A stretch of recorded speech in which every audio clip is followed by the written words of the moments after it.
Venezuela 30 से 50 million barrel तेल America को देगा। अमेरिकी सदर डोनाल्ड ट्रंप ने कहा तेल मार्केट रेट पर फरोख्त होगा। रकम मेरे कंट्रोल में होगी। ये रकम अमेरिकी और वेनेजुएला के अवाम के लिए होगी। वेनेजुएला से तेल अमेरिका पहुंचाया जाएगा। उधर अमेरिकी सदर ग्रीनलैंड हासिल करने पर भी बासित। व्हाइट हाउस के तर्जुमान कैरन लेट के मुताबिक नेशनल सिक्योरिटी के लिए ग्रीनलैंड को हासिल करना तरजीह है। ग्रीनलैंड को लेने के लिए मिलिट्री ऑपरेशन पर भी गौर किया जा रहा है। सीनियर अमेरिकी ओहदेदार ने कहा ग्रीनलैंड को हासिल करने का मामला अभी खत्म नहीं हुआ। ट्रंप और उनके मुशीर मुख्तलिफ ऑप्शंस पर गौर कर रहे हैं। सदर ट्रंप अपने दौरे हुकूमत में ग्रीनलैंड हासिल करना चाहते हैं।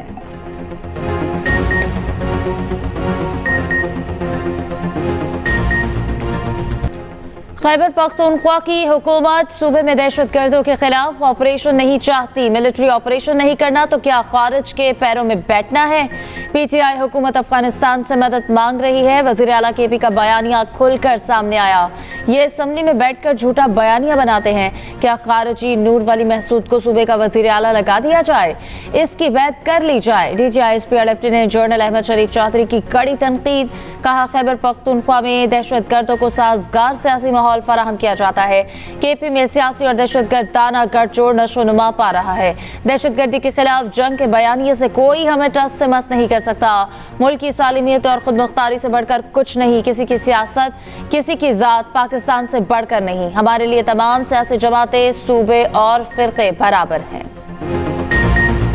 ये तो एक बड़ा मज़े का खेज बयानिया है कि जी हम तो कोई फैसला ही नहीं करते, हम तो बेख्तियार हैं और ये सारे फैसले करते। भाई वो वजीर आज़म था, वो बाख्तियार वजीर आज़म था जो बाद में कहता है मेरे पास तो इख्तियार ही क्यों नहीं था, फैसला नहीं करता हूँ। वो इतना बाख्तियार वजीर आज़म था कि उस वक्त तो वो कौम के जो आपका आर्मी चीफ है उसको कौम का बाप भी डिक्लेयर कर दिया था उन्होंने। ये काम तो किसी इतना इख्तियार तो किसी वजीर आज़म के पास नहीं था आज तक 1947 से कि वो किसी आर्मी चीफ को कौम का बाप डिक्लेयर कर दे।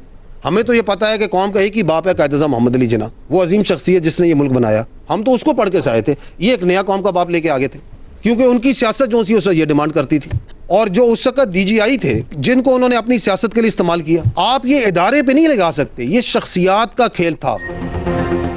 इख्तियार ना होने का बयानिया मज़े का खेस है। वो बाइख्तियार वज़ीर आज़म था जो बाद में कहता है मेरे पास फैसले का इख्तियार नहीं था।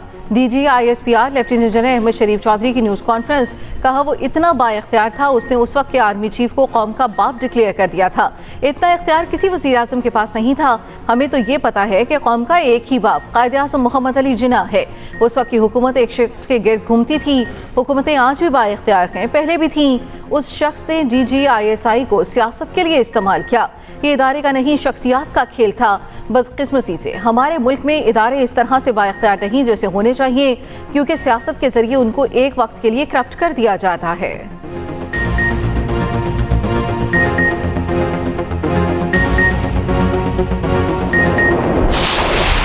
कहा जाता है भारत और अफगानिस्तान मिलकर पाकिस्तान पर हमला करेंगे। आ जाओ, तुम दोनों का शौक पूरा करेंगे। जैसे आना है आओ, एक बार मजा ना करा दिया तो पैसे वापस। वीडियो चलाकर बताएंगे तुम दोनों का क्या हशर किया गया। DGISP लेफ्टिनेंट जनरल अहमद शरीफ चौधरी ने कहा पूरी दुनिया ने देखा कि मार्के हक में हिंदुस्तान का मुकाला किया गया। ऑपरेशन सिंदूर की कालक अभी तक भारत के मुंह से नहीं जा रही। हिंदुस्तान ने नाम नेहाद सिंदूर ऑपरेशन में बच्चों और खवातीन को निशाना बनाया। भारत ने मार्का हक के बाद दहशतगर्दी को खूब हवा दी। सरहद पार से दहशतगर्दी पर पाकिस्तान को सख्त जवाब देना पड़ा। सियासी और अस्करी क़यादत एक पेज पर है। ये है रियासत का बयानिया। दहशतगर्दी के खिलाफ जंग बज़ौर ताकत जीतेंगे। DGISPR लेफ्टिनेंट जनरल अहमद शरीफ चौधरी का कहना है अफगानिस्तान खित्ते में दहशतगर्दों की आमाजगाह। दहशतगर्दों का एक बाप अफगान तालिबान है। अफगानिस्तान को भारत का पैसा और सरपरस्ती हासिल है। अफगान तालिबान खारिज और हिंदुस्तान का गठजोड़ 2025 में खुलकर सामने आया। भारत अफगान तालिबान और खारिज का गठजोड़ खित्ते के अमन के लिए नुकसानदेह है। फितना खारिज और फितना हिंदुस्तान का घर अफगानिस्तान में है। तमाम दहशतगर्द तंजीमें और सरगना अफगानिस्तान में मौजूद हैं। दहशतगर्द कमांडर अफगानिस्तान से पाकिस्तान में कार्रवाइयों की हिदायत दे रहे हैं। अफगानिस्तान में जंग की मईशत चल रही है।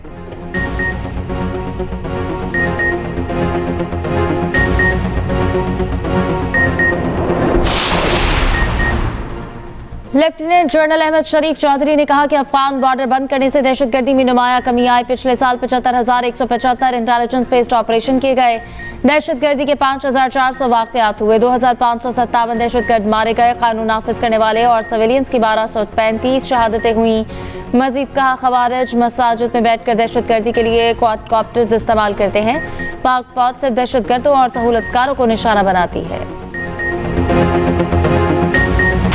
ISPR ने आज प्रेस कॉन्फ्रेंस की है, मेरे ख्याल इतनी कॉम्प्रिहेंसिव है और साथ भरपूर है एविडेंस के साथ जो KP की हुकूमत है बता देते हैं और अपनी हुकूमत में रहने के लिए, अपने हलकों में रहने के लिए, अपनी सियासी जो सफ़र है उसको कंटिन्यू रखने के लिए। मेरा जेल में मुझे हर्निया की तकलीफ़ होगी तो मेरा जिना हॉस्पिटल में ऑपरेशन था। जब मेरा ऑपरेशन हो रहा था तो एक बंदे की ड्यूटी लगी थी कि वेरीफाई करो इसको वाकई तकलीफ़ है, और वो वीडियो बना रहा था। उसके बाद जो है जब पता लग गया कि वाकई इसका ऑपरेशन हुआ है तो इमरान खान साहब की इंस्ट्रक्शंस आई कि इसको कोविड की वार्ड में। DG ISPR की न्यूज़ कॉन्फ्रेंस सबूत के साथ ही KP हुकूमत के लोग दहशतगर्दों को भत्ता देते हैं। वज़ीर दिफा ख्वाजा आसिफ का कहना है, पाकिस्तान में मौजूद PTI की लीडरशिप नहीं चाहती बानी PTI जेल से बाहर आए। बानी PTI पर कोई एतमाद करने को तैयार नहीं, उनका जामिन भी कोई नहीं बनेगा। बुशा बीबी अगर बानी की जामिन बनती हैं तो बुशा बीबी की जमानत कौन देगा? एक्सप्रेस न्यूज़ के प्रोग्राम स्टेज क्राफ्ट में गुफ्तगू करते हुए ख्वाजा आसिफ ने कहा, बानी PTI के दौर में मुझे जेल में हर्निया की तकलीफ हुई। जिना अस्पताल में मेरा ऑपरेशन था, एक बंदा उस वक्त मेरी वीडियो बनाते हुए पकड़ा गया। ऑपरेशन के बाद जब मैं रिकवर कर रहा था, बानी PTI ने हुक्म दिया ख्वाजा आसिफ को कोविड वार्ड में रखो। ये है बानी PTI की सोच। किसी से सियासी इंतकाम लिया ना, इस पर यकीन करता हूँ।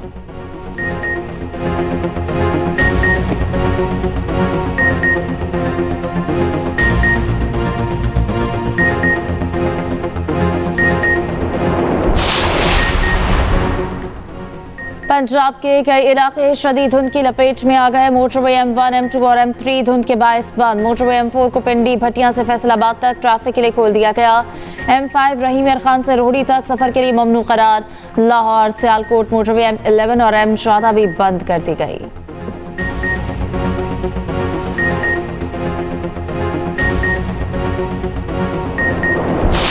खान साहब से जब मुलाकात होगी वो जो बात करेंगे वही बात हतमी होगी। उसके अलावा हर चीज़ जो है वो चमकोई है। फैसले हमारे पास हैं इमरान खान से मिलने के। हमारा रास्ता यहाँ रियासत रोकती है, जबर यहाँ रियासत करती है। अगर सिंध में ऐसा नहीं होगा तो ये आइन और कानून की थोड़ी सी पासदारी होगी, कोई बहुत बड़ा एहसान नहीं होगा। सलमान अकम राजा का बैरिस्टर गोहर को चेयरमैन PTI मानने से इनकार, सवाल पूछा गया। बैरिस्टर गोहर को अमली तौर पर साइडलाइन कर दिया गया, नया चेयरमैन कौन होगा? सलमान अकम राजा ने जवाब दिया, पार्टी चेयरमैन सिर्फ बानी PTI हैं और कोई नहीं।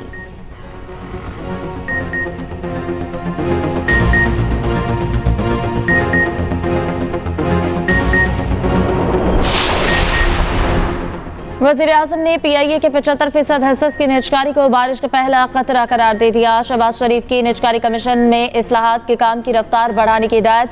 खसारे वाले रियासती इदारों की निजकारी अवलीन तरजीह करार। निजकारी कमीशन में मैरिट की बुनियाद पर शफाफ तैनातियां यकीनी बनाने का हुक्म।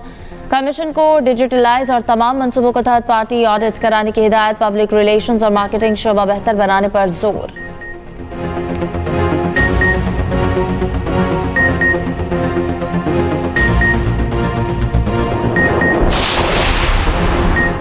पूरा साल गैस महंगी नहीं होगी, वज़ीर पेट्रोलियम अली परवेज मलिक की कायमा कमेटी पेट्रोलियम इजलास में ब्रीफिंग। कहा, वज़ीर आज़म की हिदायत पर अवा साल गैस की कीमत बरकरार रहेगी। अगर गर्दिशी कर्ज बढ़ रहा होता तो गैस की कीमत बढ़ाना पड़ती।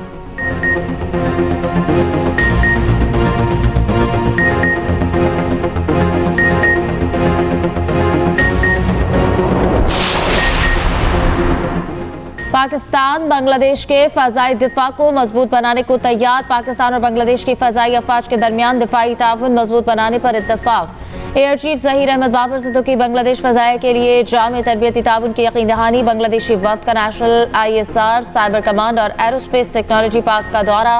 ISPR के मुताबिक J-17 थंडर तैयारों की मुमकिन खरीदारी पर भी तफसीली मुशावरत। सुपर मशाक ट्रेनर तैयारों की तेज़ रफ्तार फराहमी और तवील मुद्दती सपोर्ट पर तबादला ख्याल। बांग्लादेश फ़ज़ाई के सरबराह की एयर हेडक्वार्टर्स इस्लामाबाद आमद। गार्ड ऑफ ऑनर पेश किया गया।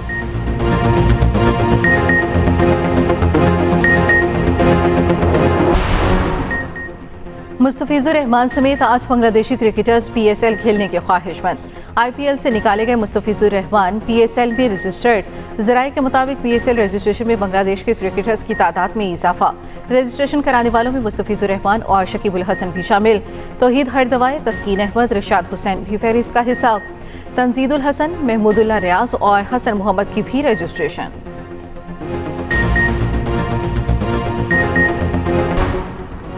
निरी यूनिवर्सिटी की तालिबा के इक़दाम खुदकुशी के हक़ाइक़ सामने आ गए। ज़राए के मुताबिक तालिबा अपने आबाई इलाके नारंग मंडी में अहमद नामी लड़के को पसंद करती थी। घर वाले बेटी की शादी लड़के से नहीं करना चाहते थे। घर वालों के ना मानने पर तालिबा ने खुदकुशी की कोशिश की। तालिबा की आखिरी फ़ोन कॉल भी अहमद नामी लड़के के साथ थी, जो डिलीट कर दी गई थी। पुलिस का कहना है कि तालिबा के अहले खाना ने बयान रिकॉर्ड करा दिया। मज़ीद तफ्तीश जारी है। जख्मी तालिबा का जनरल अस्पताल में इलाज जारी। दूसरी जानिब निजी यूनिवर्सिटी में कॉरिडोर्स पर हिफाजती बाड़ लगा दिए गए।